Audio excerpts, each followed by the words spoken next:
bowl season is set. We know who's going where, what day. Some of the matchups are delicious. And we'll start with the LSU Tigers because LSU is getting an assignment against Texas Tech in the Advocare V100 Texas Bowl in Houston. Good place for LSU to go because fans can get there. Good stadium, no weather concerns, and a prime recruiting spot for Les Miles as well. And what a contrast in styles. First meeting since 1967 between these two. Here's the contrast in styles. LSU runs it, Texas Tech passes it. It's that simple. Leonard Fournette, you see the numbers on him, third in the nation in rushing. And then you got Mahomes, who's third in the nation in passing for Texas Tech. So one by ground, one by air. Those typically make for the best matchups because you got the puncher and the counter puncher who do it differently, Brian, and someone's going to impose his will on the other guy. You know what I like about this, Kenny, and I think you're right, hit it on the head, is the contrast in styles. Maybe Les will pick something up from this spread offense. Who knows? I don't know. But yeah, number 2 ranked offense in the NCAA in Texas Tech.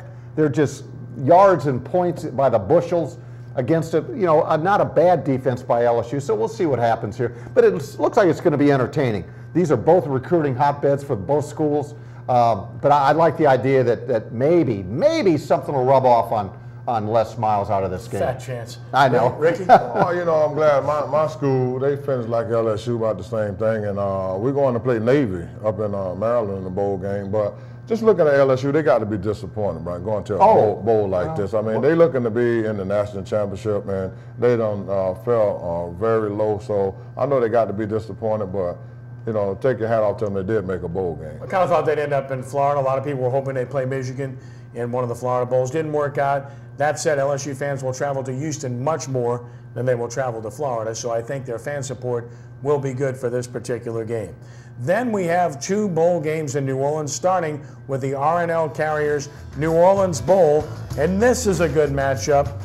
Actually, better records than the game that LSU's in. The Louisiana Tech Bulldogs are coming from northern Louisiana and Ruston at 8-4 to take on the Arkansas State Red Wolves. Good team at 9-3. This is a good matchup. It's the first New Orleans Bowl appearance for Tech and Arkansas State. 34 takeaways, 8 defensive touchdowns. They lead the nation in both of those categories. You want to find a winner, you win in those categories, and you become a winner. This is a good matchup. State's going to bring people. Tech's going to bring people. That's what the R+L Carriers New Orleans Bowl was created for, Brian, as a tourist attraction for the New Orleans market. It's going to be strange not seeing ULL not here. But they've had a foot in this door for the last 3-4 years, it seems like. But yeah, it's all about, is this the first game of the bowl season, Kenny? Do you know? Right around the start. Yeah, generally it is, but it's a good way to kick it off, and we'll see what happens. And Ricky, obviously, Louisiana Tech, Jabbar Jalouk, former Endicott head coach for New Orleans, coming back with Tech.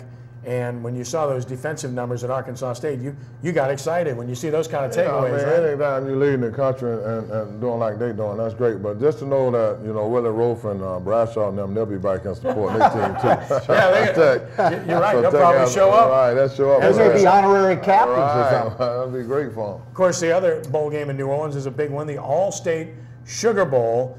And this worked out very well for New Orleans as well, because you got Oklahoma State and Ole Miss, really good matchup of 10-2 teams, 2 teams that can really move the football and score. This could be a high-scoring game, and it's going to bring a lot of people, and here's why. They both have rabid support, and then the bottom panel is why you're going to see a lot of people here. State's first time in New Orleans since 1946, and for Ole Miss, their first Sugar Bowl appearance since Archie Manning led the Rebels in 1970. So you're going to have a really excited fan base on both sides, and you're going to have a really good football game if they play to their potential.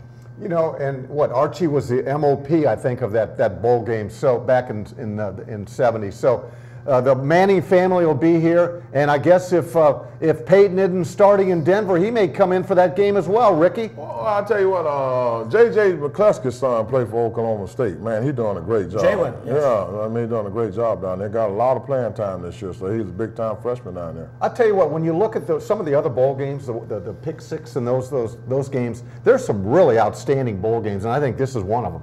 Well, I think there's a lot of good matchups, but I certainly think the 2 games that New Orleans has, I think it worked out very well I do too. For New Orleans, and I think both games are going to draw good crowds to the city and will be good games, because oftentimes, Ricky, bowl games are all about the attitude of the team. Do they want to be here? How much does it mean to them? Some teams come and it's like, well, they don't want to be here, so they don't show up and they don't play well. I think these 4 teams will all be motivated because they're basically first-timers. Yeah, and then a lot of players trying to get into the pros. I mean, you know, you get juniors and seniors in these bowl games, this is going to be their last look for the year. So a lot of these guys going out to try to market themselves. So, you know, you're going to get some good plays out of the football players. And then, of course, you got the prime bowl games, which the Allstate Sugar Bowl is one of, the Big 6, the New Year's Day bowl games, and here they are.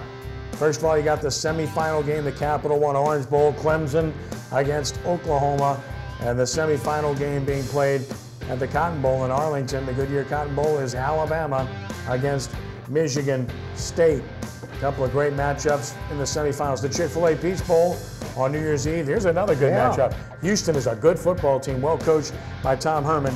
And they got Stephen Dunbar of Rummel, who's played well for them. And Florida State is Florida State. Jimbo is still the coach of the Seminoles.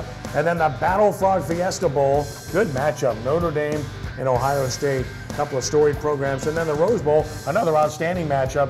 Iowa, who gained a lot of respect in losing to Michigan State, takes on Stanford, who looked great. McCaffrey was incredible against Southern Cal. So these are a bunch of tasty matchups.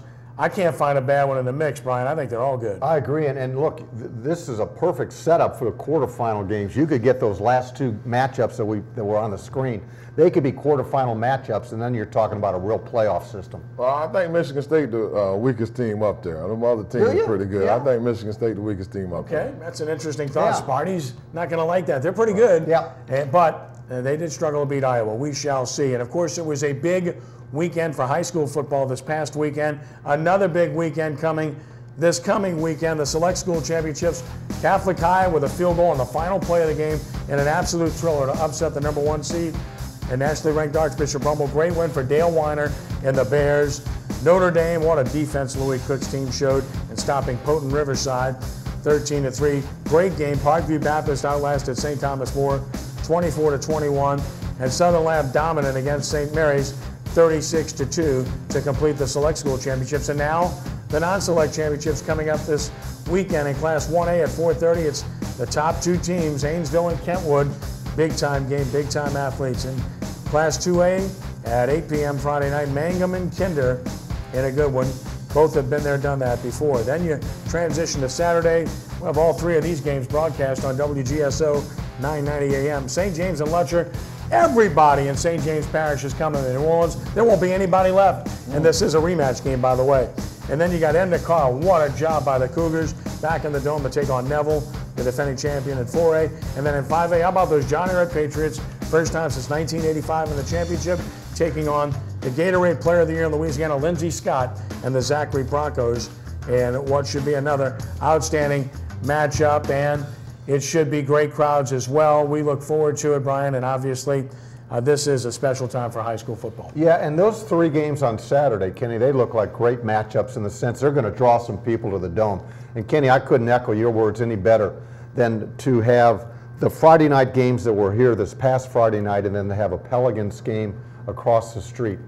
They got to get this right. You know, they got to get it right and just let high school football focus. Yeah, one weekend. Yeah. Friday, Saturday, that's it. Yeah. And I'll tell you exactly, man.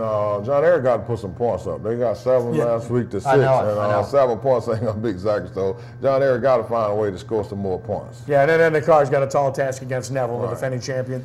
But what a story Endicar has been. Alden Clark's been outstanding at quarterback for the Cougars. They keep scoring. They keep playing. Bryce Brown has done a great job. And then Tim DeTillier, legendary coach at Lutcher, and Dwayne Jenkins, his former offensive coordinator, now the head coach at St. James.